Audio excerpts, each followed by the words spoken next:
السلام علیکم۔ اگر آپ عراق کنٹری وزٹ کریں گے یا اگر آپ ورلڈ میپ میں عراق کو چیک کریں گے so you will get to know کہ وہاں پر دو شہر بہت زیادہ مشہور ہے، ایک ہے کوفہ اور ایک ہے بصرہ۔ انٹرسٹنگلی ان دونوں شہروں کو تعمیر کیا تھا حضرت عمر فاروق رضی اللہ تعالیٰ عنہ نے 636 میں۔ 636 میں ہوتی ہے بیٹل آف قادسیہ، جس کو میں نے پچھلے ویڈیو میں کافی ڈیٹیل کے ساتھ ڈسکس کیا ہے۔ تو بیٹل آف قادسیہ میں ہم نے ڈسکس کیا تھا کہ مسلمان جو ہے وہ ڈیفیٹ کرتے ہیں، وہ شکست دیتے ہیں پرشین امپائر کو، جسے اس ٹائم سے سینٹ امپائر کہا جاتا تھا، اور اس کے بعد مسلمان جو ہے وہ عراق کو فتح کرتے ہیں، اور اس کے ساتھ ساتھ المدین جو سینٹ امپائر کا کیپٹل تھا تو ان کو بھی مسلمان کیپچر کرتے ہیں۔ لہٰذا اسی سال 636 میں ہی عمر فاروق رضی اللہ تعالیٰ عنہ نے ان دو شہروں کی بنیاد رکھی تھی۔ اگر آپ 636 سے پہلے چیک کریں گے تو ان دو شہروں کا کوئی وجود ہی نہیں تھا، لہٰذا آپ یہ کہہ سکتے ہیں کہ ان دو شہروں کا جو فاؤنڈر تھا تو وہ حضرت عمر فاروق رضی اللہ تعالیٰ عنہ تھا۔ اب بات کرتے ہیں کہ ان دو شہروں کو تعمیر کرنے کے پیچھے حضرت عمر فاروق رضی اللہ تعالیٰ عنہ کا کیا مقصد تھا، ریزنز کیا تھے، اور اس کے ساتھ ساتھ وہاں پر جو ایڈمنسٹریشن سسٹم تھا حضرت عمر فاروق رضی اللہ تعالیٰ عنہ کے ٹائم میں، تو ان کو بھی تھوڑا سا ڈسکس کرتے ہیں۔ سب سے پہلے ریزنز پر آتے ہیں۔ دیکھیے بہت سارے ریزنز تھے۔ ایک ریزن تو یہ تھا کہ حضرت عمر فاروق رضی اللہ تعالیٰ عنہ جو تھے ان کی اپنی کچھ خاص پالیسیز ہوا کرتی تھی۔ وہ پالیسیز یہ تھی کہ جب وہ کسی ایریا کو کیپچر کرتے تھے، کسی ایریا کو وہ فتح کرتے تھے، تو وہ ہمیشہ مسلمانوں کو ایک آئسولیٹڈ، ایک سپریٹ ایریا میں مسلمانوں کو آباد کرتے تھے، اور اس کی مین وجہ یہ تھی کہ وہ نہیں چاہتے تھے کہ مسلمان ان ایریا میں جو لوگ رہتے ہیں ان کے ٹاؤنز میں یا ان کے ولیجز میں مسلمان آباد ہو، وہاں پر وہ پاپولیٹڈ ہو، اور مسلمان اور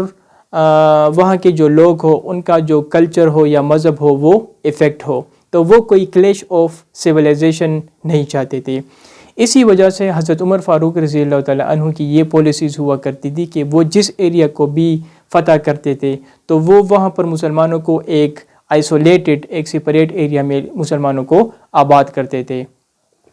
سیکنڈلی ان کی یہ پالیسیز بھی ہوتی تھی کہ وہ مسلمانوں کو پرماننٹ سیٹلمنٹ کی اجازت نہیں دیتے تھے۔ مثال کے طور پر جب مسلمانوں نے عراق کو فتح کیا تو عمر فاروق رضی اللہ تعالیٰ عنہ نے مسلمانوں کو یہ منع بھی کیا تھا، اور یہ اس کے ٹائم میں منع بھی تھا کہ مسلمانوں نے عراق میں کوئی پرماننٹ سیٹلمنٹ نہ کی، نہ کسی کو انہوں نے پرماننٹ زمین دی، کوئی ایسی چیز انہوں نے نہیں کی۔ ایون جب عراق انہوں نے فتح کیا تو عراق کے اندر جو لوگ تھے، جو لینڈ لارڈس تھے، جن کی بہت زیادہ زمین تھی، تو عمر فاروق رضی اللہ تعالیٰ عنہ نے حضرت مسلمانوں کے جو کمانڈر تھے سعد بن ابی وقاص، تو ان کو یہ حکم دیا کہ جن لوگوں کے پاس زمین ہے تو زمین آپ ان سے نہ لیں، زمین ان کی ہی ملکیت ہے، تو مسلمان صرف ان کے اوپر ٹیکس امپوز کرتے تھے، ادروائز زمین ان کے پاس ہی ہوا کرتی تھی۔ تو اسی وجہ سے in order to avoid any clash of civilisation وہ جو تھے انہوں نے ان دو سٹیز کی بنیاد رکھی۔ اچھا، دو سٹیز تھے، ایک تو تھا کوفہ اور ایک تھا بصرہ۔ اچھا، ایک وجہ یہ بھی تھی کہ المدین میں جب شروع میں عراق کو مسلمانوں نے فتح کیا تو مسلمان شروع میں آباد ہوئے، سینٹ امپائر کا جو کیپٹل تھا المدین، وہاں پر مسلمان رہتے تھے جن کی تعداد تقریباً کچھ 50,000 سے بھی کم تھی۔ اب مسئلہ ایک یہ بھی تھا کہ وہاں کے موسم میں، اور یہ لوگ جدھر سے گئے تھے عربین پیننسولا سے، وہاں کے موسم میں بہت زیادہ ڈفرنس تھا۔ عرب کا جو موسم تھا وہ ڈرائی تھا، خشک تھا، اور المدین کا جو موسم تھا تو وہ ہیومڈ تھا، لہٰذا یہ لوگ جو تھے ان کی باڈی اور ان کی جو لائف تھی وہ افیکٹ ہو رہی تھی۔ تو اسی وجہ سے بھی حضرت عمر فاروق رضی اللہ تعالیٰ عنہ نے ایسے ایریاز میں سٹیز بنائے کہ وہاں کا موسم جو ہے وہ ان کو افیکٹ نہ کرے۔ اچھا، ان دو سٹیز کو پلان کیا تھا ایک مسلمان تھا جس کا نام تھا ابو الحیاج۔ یہ پہلا مسلمان ہے، کہا جاتا ہے کہ وہ ایک سٹی پلانر تھا۔ تو ان دونوں سٹیز کو پلان کیا تھا ابو الحراج۔ کوفہ کی بات کی جائے، یہاں پر جو ملٹری تھی ان کی تعداد تقریباً کچھ 20,000 کے قریب تھی، اور اگر بصرہ کی بات کی جائے تو وہاں پر بہت کم تعداد تھی ملٹری کی، تقریباً کچھ 1,000 کے قریب تھی۔ اچھا، کفہ میں مسلمانوں کے جو کمانڈر تھے وہ تھے سعد بن ابی وقاص، اور بصرہ میں مسلمانوں کے جو کمانڈر تھے تو وہ تھے ابو موسیٰ الاشعری۔ اچھا، کفہ کی بات کی جائے تو سب سے پہلے یہاں پر جب مسلمان آباد ہوئے تو انہوں نے اپنے گھر بنائے تھے ریٹس کے، ریٹس جسے اردو میں کہا جاتا ہے سرکنٹو۔ آپ اگر گوگل پر سرچ کریں گے ریٹس تو آپ کو پتہ لگ جائے گا، یہ گراس کی شیپ میں ایک چیز ہوتی ہے جس سے اس ٹائم لوگ گھر بناتے تھے۔ تو شروع میں ان مسلمانوں نے کفہ میں اور بصرہ میں ان کے جو مکانات تھے تو وہ ریٹس کے تھے، وہ برکس کے نہیں تھے، اینٹس کے نہیں تھے۔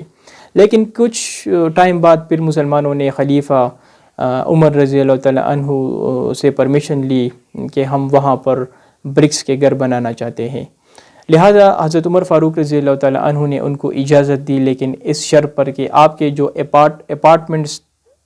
ہوں گے تو وہ 3 اپارٹمنٹ سے زیادہ نہیں ہوں گے، مطلب 3 کمروں سے زیادہ نہیں ہوں گے، اور سیکنڈلی انہوں نے یہ بھی کہا کہ کافی ہیوی نہیں ہونا چاہیے، سمپل آپ کے گھر ہونا چاہیے۔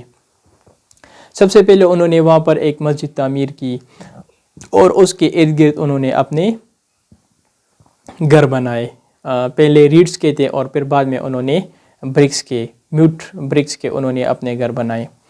اچھا، وہاں پر روڈ بھی انہوں نے اسٹیبلش کیے تھے، تعمیر کیے تھے، اور روڈس تھے، روڈس کے جو ایک تو مین روڈس تھے، اس کے علاوہ کچھ سٹریٹس تھے اور کچھ چھوٹی موٹی اور راستے بھی تھے۔ تو یہ بھی کہا جاتا ہے کہ ان روڈس کی جو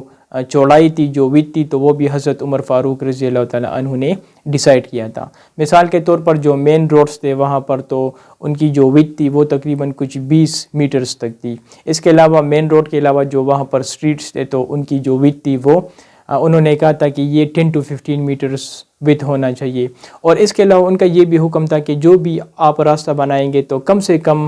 وہ 3.5 میٹر وڈتھ سے وہ کم نہیں ہونا چاہیے۔ تو یہ بھی کہا جاتا ہے کہ یہ بھی انہوں نے ڈیسائیڈ کیا تھا۔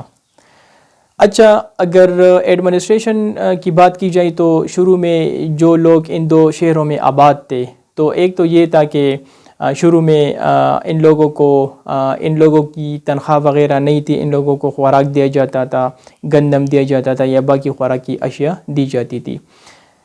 عمر فاروق رضی اللہ تعالیٰ عنہ نے اس طرح کیا کہ جب بیٹل آف قادسیہ ہوئی اور بیٹل آف یرمک ہوئی تو اس کے بعد مسلمانوں کے پاس ٹیکسیشن اور باقی ایریا سے بہت پیسے آنے شروع ہوئے، لہٰذا عمر فاروق رضی اللہ تعالیٰ عنہ نے ایک سسٹمیٹک سسٹم بھی اسٹیبلش کیا تھا۔ انہوں نے فرسٹ ٹائم ملٹری کی جو ہے وہ سیلریز مقرر کیے۔ کہا جاتا ہے کہ ایک ملٹری جو سولجر ہوتا تھا تو ان کو 200 درہم پر ایئر دیا جاتا تھا۔ اب یہ کافی کمپلیکس ایک سسٹم تھا۔ مثال کے طور پر اگر صرف بصرہ کی بات کی جائے تو 680 تک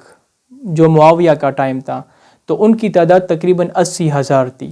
اب اگر 80,000 کو آپ اگر ان کی کیلکولیشن کریں گے کہ ایک بندے کو آپ 200 درہم دیں گے سال کا اور 80,000 لوگ ہیں تو یہ تقریباً کچھ 16 ملین درہم بنتے ہیں۔ اب یہ کافی ایک کمپلیکس اکاؤنٹنگ سسٹم تھا جو مسلمانوں کے کنٹرول میں نہیں تھا، لہٰذا اس کو مینیج کرنے کے لیے مسلمانوں نے اس طرح کیا کہ وہ مجبور ہوئے اور انہوں نے وہ اکاؤنٹنٹس جو سیسینٹ امپائر، پرشین امپائر جن کو انہوں نے ڈیفیٹ کیا تھا، ان کے انڈر جو لوگ کام کر رہے تھے تو ان کو انہوں نے ہائر کیا اور ان لوگوں نے ان کے لیے وہ سسٹم پھر رن کیا۔ لہٰذا پھر ہم نے دیکھا کہ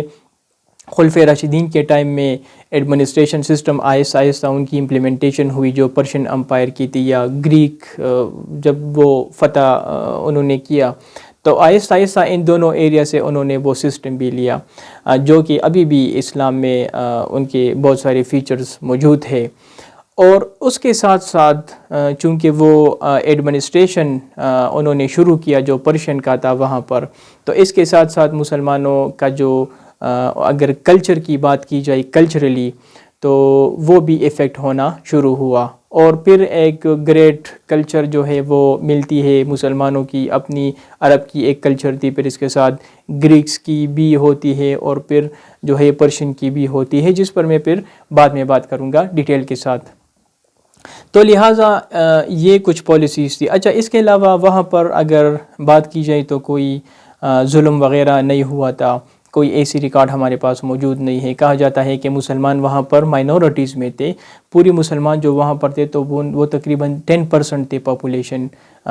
کو اگر کمپیئر کی جائے. تو وہاں پر کوئی میسیکر، کوئی جینوسائڈ، کوئی خون خرابہ نہیں ہوا تھا. سب کو جو ہے وہ آزادی تھی. مسلمان ان کے شہروں میں یا ان کے گاؤں میں مسلمان نہیں رہتے تھے، وہ ان 2 سٹیز میں رہتے تھے جو کہ ایک گیریزن اسٹیٹ تھے مسلمانوں کے، گیریزن سٹیز تھے. اور یہ پرماننٹ سیٹلمنٹ نہیں تھی، یہ صرف مسلمانوں نے اسی وجہ سے بنائے ہیں کہ وہاں پر مسلمان سیکیورٹی کرے، ان ایریا کو مسلمان پروٹیکٹ کرے. تو کوئی ایسا ظلم وغیرہ بھی نہیں تھا. اس کے علاوہ مذہبی آزادی تھی. سب جتنے بھی لوگ تھے سب کو مذہبی آزادی تھی. کسی کو مسلمانوں نے فورسفلی کنورٹ نہیں کیا تھا. کوئی ظلم وغیرہ نہیں ہوا تھا، نہ عورتوں کے اوپر ہوا تھا، نہ وہاں پر جو زوراسٹرینس تھے جو آگ کی پوجا کرتے تھے ان پر ظلم ہوا تھا، نہ کرسچنس پر ہوا تھا، نہ پرشینس پر ہوا تھا. اچھا، اس کے علاوہ جو ہے تو ان کو یہ ایک کافی پیسفل ٹائم تھا اگر آپ اس ٹائم کو دیکھیں گے. اور اس کی مین ریزن یہ تھی کہ عمر رضی اللہ تعالیٰ عنہ کی جو پالیسیز تھی کہ پرماننٹ سیٹلمنٹ وہاں پر نہیں ہوگی، وہاں پر مسلمان جو ہے وہاں پر سیٹل نہیں ہوں گے، مائیگرنٹس وہاں پر نہیں جائیں گے، یہ ان کی پالیسیز تھی. اور یہ وہی پالیسیز ہے جب وہ عثمان رضی اللہ تعالیٰ عنہ جب خلیفہ بنتے ہیں تو وہ ان پالیسیز کو پھر چینج کرتے ہیں، مسلمانوں کو وہاں پر پرماننٹ سیٹلمنٹ کی اجازت بھی دیتے ہیں وہ. اس کے علاوہ جو وہاں پر جو زمینیں ہوتی ہیں تو وہ بھی امیہ جو ہے ان کا جو خاندان تھا وہ ان کو کنٹرول کرتے ہیں. تو لہٰذا وہاں پر پھر عثمان رضی اللہ تعالیٰ عنہ کے ٹائم میں اگر وہاں پر پھر مسئلے کریٹ ہوئے تھے، ریبیلینس جو تھے وہ اپرائزنگ ہوئی تھی، تو وہ اسی وجہ سے ہوئی تھی کہ جو عمر رضی اللہ تعالیٰ عنہ کی جو خاص پالیسیز تھی تو ان پالیسیز کو انہوں نے ڈسٹروئی کیا تھا، ان کو انہوں نے چینج کیا تھا، جس کی وجہ سے انہوں نے کافی مسئلے جو ہے وہ فیس کیے تھے. تو یہ پالیسیز جو عمر رضی اللہ تعالیٰ عنہ کے پالیسیز تھے، تو جب تک یہ پالیسیز انہوں نے ان کی امپلیمنٹیشن کی تھی، as long as he implemented these policies, تو کوئی ریبیلین نہیں تھا، کوئی بغاوت نہیں تھا، اور سارے لوگ جو ہے وہ کافی سکون کے ساتھ اور پیسفلی وہاں پر رہ رہے تھے. لیکن جب عثمان رضی اللہ تعالیٰ عنہ آتے ہیں اور وہ ان پالیسیز کو چینج کرتے ہیں، وہاں پر پرماننٹ سیٹلمنٹ کی اجازت دیتے ہیں، وہاں پر جو ہے وہ امیت کو فری ہینڈ دیتے ہیں، ان کو زمین دیتے ہیں، تو پھر اس کے بعد جو ہے کافی مسئلے کریٹ ہوں گے، جو کہ پھر ہم عثمان رضی اللہ تعالیٰ عنہ کو جب ہم ڈسکس کریں گے تو اس کو پھر ہم ڈیٹیل کے ساتھ اس پر ہم بات کریں گے. تو لہٰذا یہ تھوڑی سی تاریخ تھی کوفہ اور بصرہ کی، اور وہاں پر جو ایڈمنسٹریشن سسٹم تھا اس سے ریلیٹڈ.